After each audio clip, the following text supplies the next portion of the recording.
Hello लोगोफोर, नोंथांमोननि गेजेराव आरोबाव मोनसे गोदान भिडिअ आपडेट लानानै फैलायबाय। नैबे गोदान भिडिअनि आपडेटखौ नोंथांमोना थाम्बनेल आरो टाइटेलाव नुनानैनो मिथिखादों जानो हागौ आरो बे भिडिअखौ सोरबाफोर नायखाबाय जानो हागौ। लोगोफोर, नोंथांमोना नायबायब्ला नोंथांमोना बे भिडिअखौ लाइक खालामनानै गालांदो। लोगोफोर, बिदिब्ला फैदो दिनैनि बे गोदान भिडिअनि आपडेटनि सायाव। दिनैनि बे गोदान भिडिअनि आपडेटनि टाइटेलानो जादों बे फाग्ला बिदैजों जायो पार्ट 2। बेयो मोनसे कमेडि बड' शर्ट फिल्म। लोगोफोर, नोंथांमोना दासिमहालागै बे गोदान बड' शर्ट फिल्मखौ नायाखै अब्ला बे भिडिअनि जोबनायाव नायनो हागोन।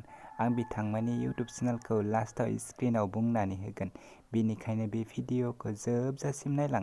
नैबे भिडिअनि कास्टिंफोरानो जादों अनिल नार्जारी, प्रिति, आबुल, प्रिया आरो प्रभा। लोगोफोर, नैबे भिडिअखौ बिथांमोना अलरेडि फुल आपल'ड खालामबाय आरो बे भिडिअआ जोबोरैनो मोजां जादों। नोंथांमोना नायनो थाखाय बिथांमोननि इउटुब चेनेलाव थांनो नांगोन। नैबे भिडिअनि स्क्रिप्ट, स्ट'रि, केमेरा, एडिटिंआनो जादों जयन्त बसुमतारी। लोगोफोर, दासिमहालागै नायाखै अब्ला बिथांमोननि प्रिया एन्टारटेनमेन्ट इउटुब चेनेलाव थांनानै नैबे गोदान बड' शर्ट फिल्मखौ नायनानै लाहैदो आरो नैबे चेनेलखौ दासिमहालागै साबस्क्राइब खालामाखै साबस्क्राइब खालामनानै होदो आरो भिडिअखौबो लाइक, शेयार, कमेन्ट खालामनानै होदो जेन बिथांमोना गोदान गोदान भिडिअफोरखौ थाब लानानै फैबाय थानो हायो। लोगोफोर, चेनेलखौ साबस्क्राइब खालामनानै बेल आइकनखौ अलाव क्लिक खालामनानै ला। जेब्ला गोदान भिडिअ आपल'ड होगोन अब्ला नोंथाङा बयनिख्रुइबो सिगांसिन नुगोन। आंबो बेफोरबायदिनो गोदान गोदान भिडिअफोरनि आपडेट लानानै फैबाय थायो।